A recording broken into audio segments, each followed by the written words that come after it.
Happy Wednesday, everyone. Welcome to today's Water Wednesday. If this is the first time you tune in to Water Wednesday, so Water Wednesday is a Facebook live series provided by a group of agents and specialists with University of Florida IFAS Extension. So if you haven't heard of UF IFAS Extension, I always say the best way to describe us is we are the extension of University of Florida. We provide science-based, research-based knowledge to public. So we have different formats how we deliver the knowledge to the public. So we do traditional classroom setting. We have seminars, we have workshops. We also have one-on-one consultations, field trips, and today it's Facebook Live. So today's topic is about Florida-friendly landscaping. So did you know more than half of our drinking water is used on our lawns? So sometimes we joke, we use our water on some not edible plants. So what is Florida-friendly landscaping? So what does it do to our water? So we have two wonderful guest speakers today. We have Dr. Norma Samuel. She is the Florida Friendly Landscaping Agent at Seminole County. And we also have Miss Tina McIntyre. She's the Florida Friendly Landscaping Agent at Seminole County. So let's welcome today's guest speakers to tell us a story about Florida Friendly Landscaping. Welcome. Thank you so much, Yilin.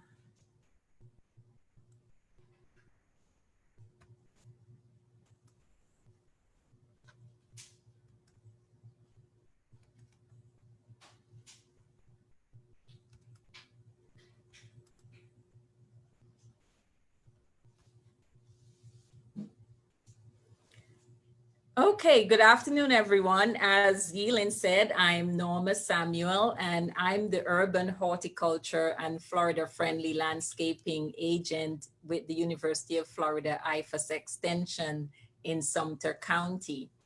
And Florida Friendly Landscaping, or FFL as we call it for short, is where we're using science-based information to teach you, the residents of Florida, how to implement gardening practices that are going to help conserve water and also protect the quality of Florida's water.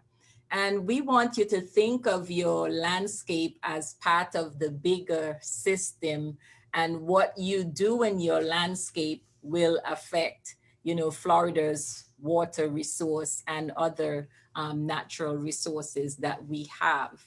So FFL, or Florida Friendly Landscaping, is actually written into law in Florida. So it's part of the Florida Statute 373, and it says quality landscapes that conserve water, protect the environment, are adaptable to local conditions, and are drought tolerant.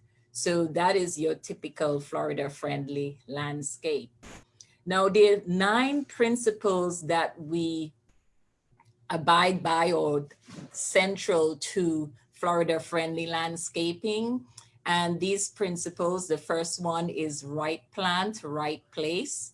The next is water efficiently. The third is fertilize appropriately, mulch, attract wildlife, manage yard pests, recycle, reduce stormwater runoff, and protect the waterfront.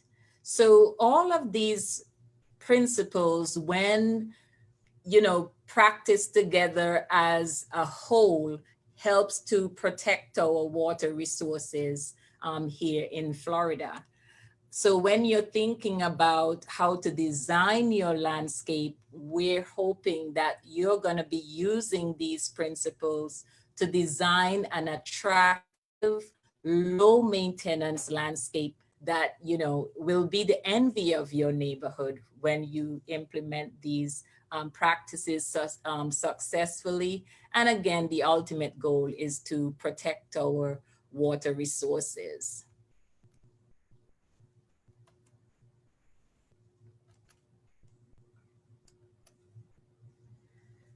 So as Yelin said, over 50%, the latest research that has come out of University of Florida is actually 60% of the water that we use in Florida is on lawns and landscapes. So that's a lot of water. And the average person in the United States use around 87 gallons of water per day. So if you're to do that calculation, that works out to be about 52 gallons of water each of us here in Florida are actually using on outdoor activities.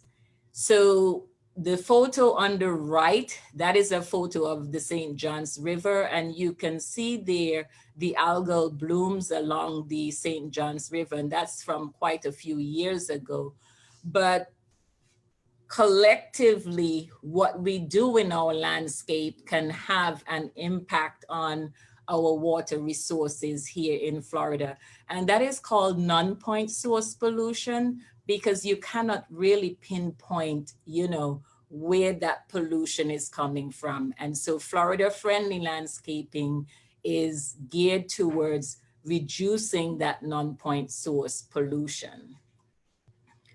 Right plant, right place. That's the very first principle and the cornerstone of the Florida Friendly Landscaping Program.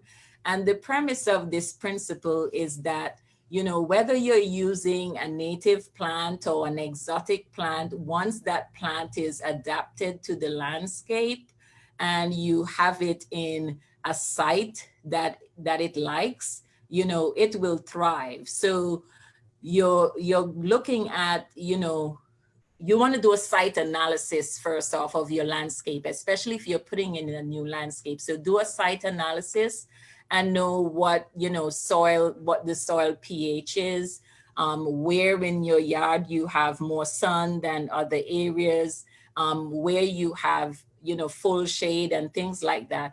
Once you have that plant located in the right area, it's gonna reduce the necessity for you to be constantly applying fertilizers and pesticides, because that plant is gonna be in an area that you like.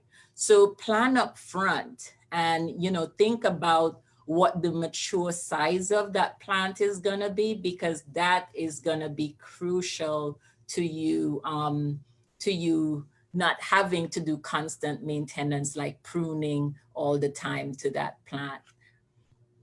Now, one of the things I must mention to you is that we do offer classes that go into depth on all of these principles. So this is just a quick overview we're giving you today. So choose low maintenance plants. And if you're a lazy gardener like me, that is what you want. You want low maintenance plants that are going to be drought tolerant, and choose a diversity of plants. And one of the good things about that is you're going to be attracting wildlife to your landscape, and you're also if you have some type of disease, for example, that comes through, if you have a diversity of plants, it's not going to take out, all the plants in your landscape. So sometimes you see, people will have a landscape that may have like all pittosporum bordering their home. And that's not a good thing to have just a single species in your landscape. As I said before, consider the mature size. So you can see in these photos here, these persons did not think about the final size of these plants that they have here. So the bottom photo, I'm sure you've seen this multiple times as you're driving through neighborhoods. The utility company come and cut a V in the tree or take out one side, and that's because the mature tree is now touching the utility lines. Avoid overcrowding. You do need to have good airflow between your plants, and it will help to prevent you from having to be pruning constantly. And group your plants according to water needs. So you shouldn't be planting a palm tree with, impatiens underneath it, because they have different water needs. So somebody's gonna not is going to be happy and someone unhappy. So you want to plant plants according to their water needs, and also think about the light requirements and plant them according to light requirements.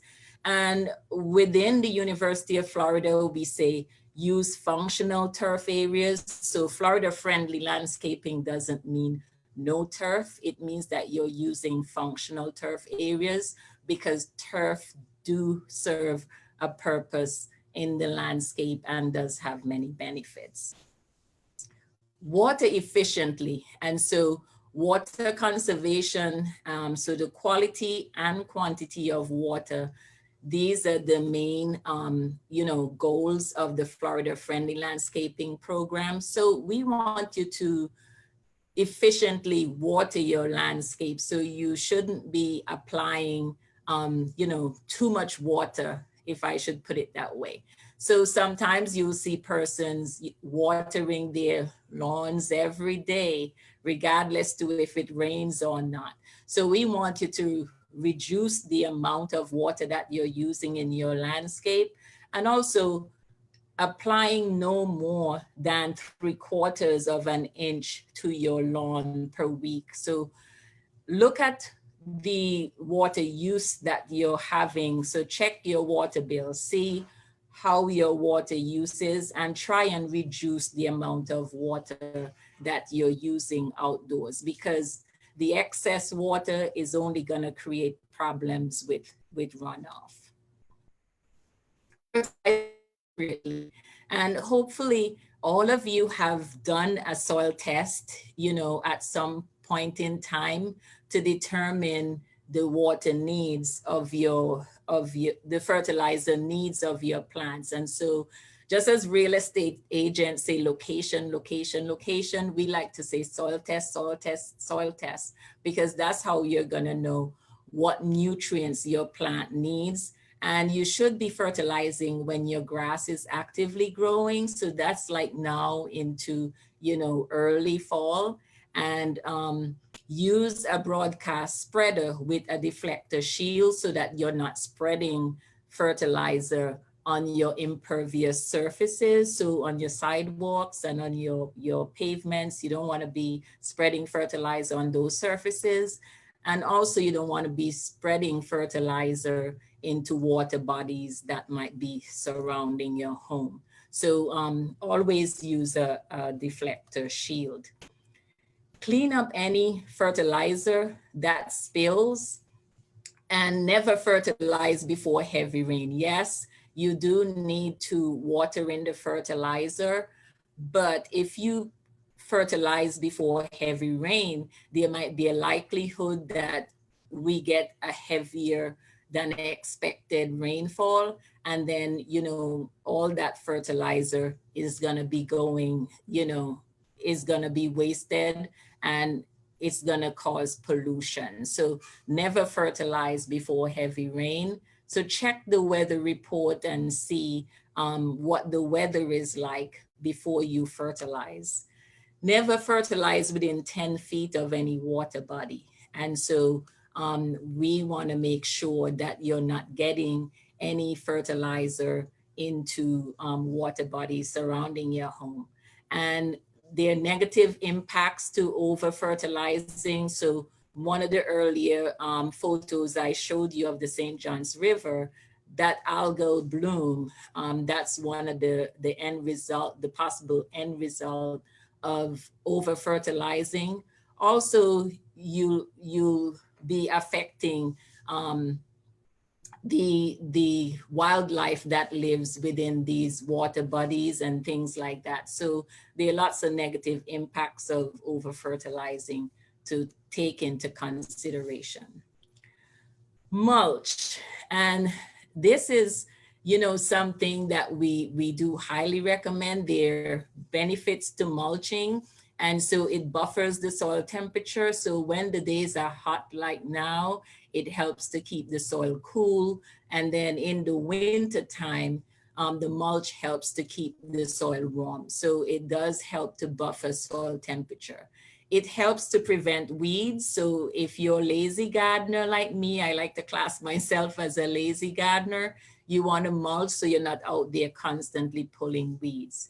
It protects the plants from mechanical damage. So if you have plants in the landscape that, especially those that are by themselves alone, you want to mulch underneath those trees so that it protects them from when that person who's mowing the lawn come in with the weed trimmer, so you don't get any damage. It also protects from diseases. So there's some diseases that are soil borne. And with those diseases, when you have rain splash, the pathogen or disease organism that splashes up on the plants, and it, helps to spread the disease. So if you have a layer of mulch, that serves as a barrier between that pathogen and your plant. It adds nutrients to the soil. And so in Florida, we have very sandy soils, and I highly recommend using organic mulches. So when these organic mulches decompose, it helps to build the structure of the soil and also add nutrients, and it helps that soil to maintain moisture even more. So use organic mulch instead of, inorganic mulches like rocks and rubber, because those do not help to improve the soil. And of course, you have the aesthetics of mulch. So those are the benefits of mulching. When you're mulching, do not pile the mulch too high. So when you drive around neighborhoods, you'll see what we call volcano mulching, which is like sometimes almost a foot of mulch piled up to the trunk of the tree. And that's not only a waste of material, but when it's piled up to the trunk of the tree, it keeps it constantly moist, and it creates an environment that makes that plant rot. And also you have roots just, staying up there in the mulch. So you can apply just around 2-3 layers, 2-3 inches of mulch, and keep that mulch away from the trunks of the tree or from the plants. Attracting wildlife. And so in this photo here, you see, most of the trees have been removed, and you have all these houses here. And this is not a good environment for wildlife. So when you move into a neighborhood like this, it would be great if you put in, landscapes that are going to attract wildlife, because the development has taken away, a lot of the habitat for them. So you want to create an environment that's going to provide food, shelter, and water for these wildlife. And when I say wildlife, I don't mean bears and deers. I mean, birds, butterflies, and bees. You want to have those pollinators coming to your garden. So plant a diversity of plants so that you have a lot of, a variety of wildlife coming to your garden. And when you plant, you can plant, like different layers or different heights of plants. And that way you can attract different types of wildlife to your garden.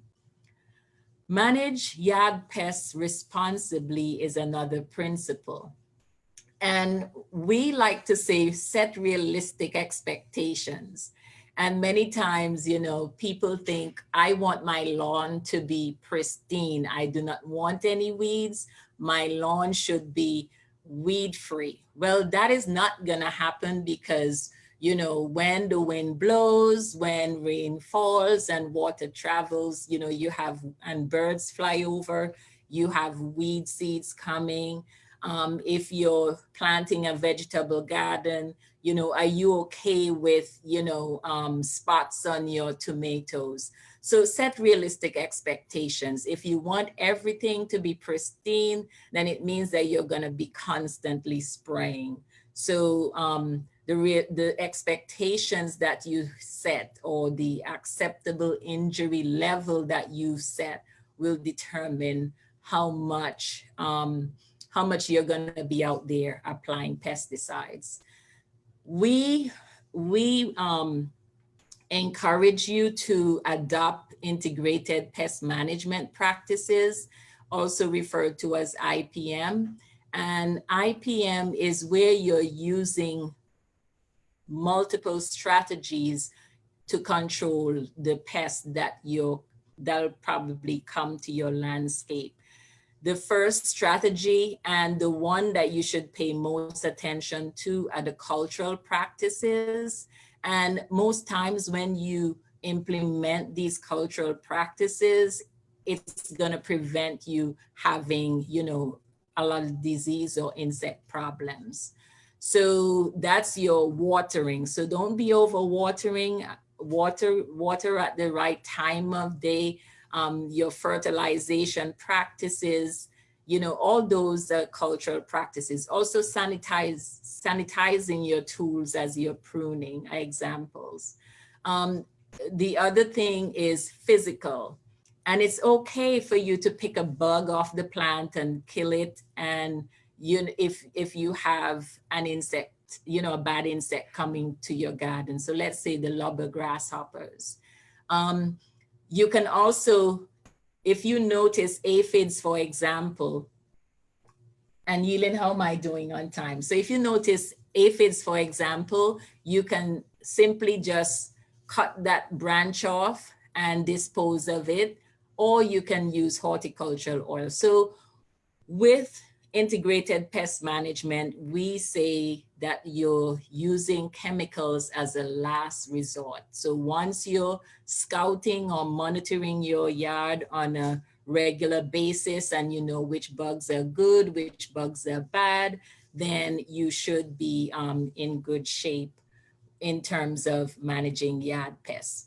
Recycle yard waste. And this is where you're gonna try and, maintain as much of that yard waste on your property as much as possible. So when you're mowing, mow at the mow and leave the clippings on the lawns because it adds nutrients. And a lot of times people will go out and they rake all the leaves, put them on the side of the road, and then go buy bags of mulch. Well, you can use those fallen leaves as mulch. So think about that. And Florida law prohibits disposal of yard waste in lined landfills. Reduce stormwater runoff. So all that excess fertilizers, pesticides, car grease, and all that type of things that, pollutants that you have in your yard, when, we have heavy rains, all that is going to go into a waterway. So that's the excess water from irrigation, rain, and other sources. That's your runoff.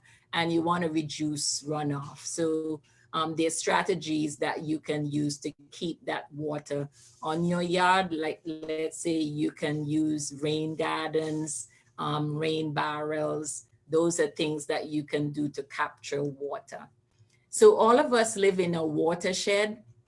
And the watershed, as you see in this photo here, it pretty much shows you that, our homes, the farms, all of us, live within a watershed, and the water and whatever pollutants with it are all gonna run into the river and find its way either percolate down through the soil, or it's gonna find its way out to the sea or the ocean somewhere.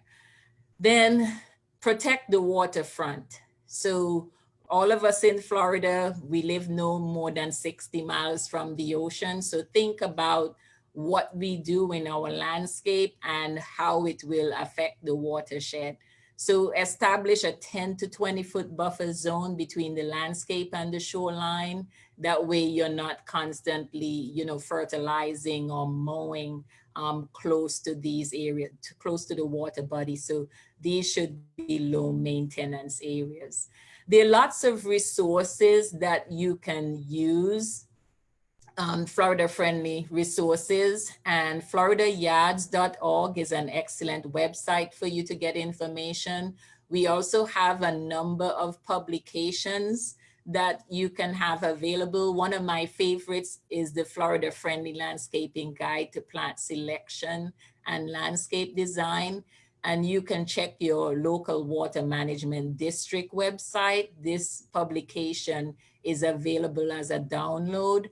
When your local extension office is open again, you can certainly stop by and pick up any of these publications. So this presentation was adapted from one that was put together from the State Florida Friendly Landscaping Office. So my email is nsamuel@ufl.edu. Feel free to email me if you ever have any questions. So again, it's nsamuel@ufl.edu. So thank you, Yelin. Thank you, Nama. That is very informative. So when you were talking, we all live on a watershed. So I was wondering the statistics, like how far away from beach, like, because I thought it was like 100 miles. Everyone lives at least 100 mile within, like, to the beach. And you said it's 60. So basically it's everyone lives on waterfront. Exactly, exactly. And so you might not see, water bodies within your neighborhood, but rest assured, what you do in your yard, that, those nutrients or pesticides, those are going to run off into some water body that are close to you, or they're going to infiltrate into the groundwater below you. Thank you. Thank you. Again, that's very informative. I was checking on Facebook. So far, I didn't see any questions. And Miss Tina has some comments. She wants to remind us about local ordinance.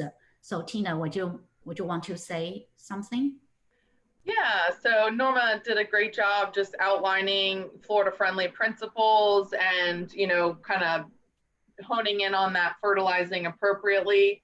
But the fertilizer ordinances around the state can be extremely different and a little complicated. So I sent Yi-Lin a link for you guys that you can use to find out what your local ordinance might be. And basically you can check your county website as well, because I think there might be a fee associated with that application. And I also wanted to just, for those of you that might be in Seminole County, we have fertilizeflorida.com. It's just an easy URL to remember, and there's a lot of resources there that outline, how to fertilize appropriately. And we'll also be doing a Fertilizing Effectively in Sandy Florida Soils webinar next Friday, May 29th. At 2 o'clock in the afternoon, and Seminole County residents who complete the webinar and the survey will actually get a free bag of Florida friendly fertilizer that they can use this summer. So definitely check out our Facebook page, that UF-IFAS extension in Seminole County, and learn more at that fertilizeflorida.com. If you live outside of Seminole County, like I said, you can go to the Florida Friendly application and try to check there, or you can always check with your local county or city to be sure that you're, following the local ordinances as well. But thank you so much, Dr. Samuels, for covering such a great Florida Friendly presentation. Thank you so much for being my backup. Yeah, and thank you, Tina, for the additional information. I added this additional information on the in the comments, so you can find these links. And if you have any questions, please leave in the comment, because I know they are about 20-second delay. So far, I haven't seen any questions. So we will wait maybe just for a couple of minutes, see if we will have any comments. And meanwhile, it's like if you are watching the recorded video, you can always leave in the comment or email us of your question. And speaking of Florida-friendly landscaping, FFL, I would say it's like my favorite part is always volcano mulch. So that's, I'm going to challenge all of our viewers. So if you see a volcano mulch, please send us a picture because I've seen some very, what's the right word to say? Very volcano. So it's, I'm like, wow, that's a lot of mulch. So they basically just pile up the mulch to the mid of the trunk. So I'm like, wow, are you trying to kill that tree? So if you see any volcano mulch, please send to my way. I'm very interested in that. And if you see any other, like any Florida-friendly landscape practices, please send to us. We always enjoy seeing these pictures. Okay. And even throughout the, on Wednesdays, there's some Wednesdays where we're going to be going into detail on some of these principles that we covered. So they just have to keep following the Facebook page to see what topics we're going to be presenting on. Yes, yes. Thank you for reminding me that. Yes, because the goal for our Water Wednesday, it's every time we gave you some like quick, short and sweet talk. So it will be very practical. So in our future Water Wednesdays, we will go into details about these 9 principles. So just stay tuned and you will learn more about Florida-friendly landscaping. And I just check our comments. We don't have any questions. But again, if you have any questions, always leave in the comments. And thank you, everyone. So enjoy the rest of your afternoon. Bye. Bye. See ya.